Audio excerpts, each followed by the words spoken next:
Habang abala ang marami ngayong holiday season, busy naman ang ilan sa panloloko.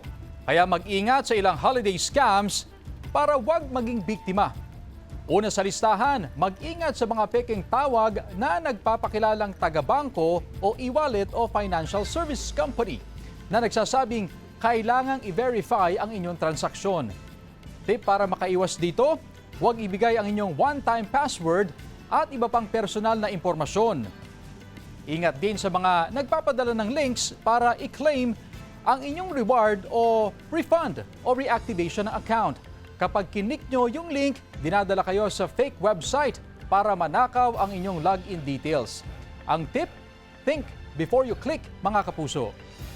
Maging alisto rin sa mga bogus o peking online seller o buyer. Para makapag-scam ay magsasend sila ng AI-generated screenshots ng payment nila. Ang tip, i-double check ang profile ng inyong katransaksyon. Maigi rin kung sa mga lehitimong website lang mamili. At may mga scammer din na nagpapanggap na kamag-anak o kaibigan, sabay hingi ng pera para sa emergency.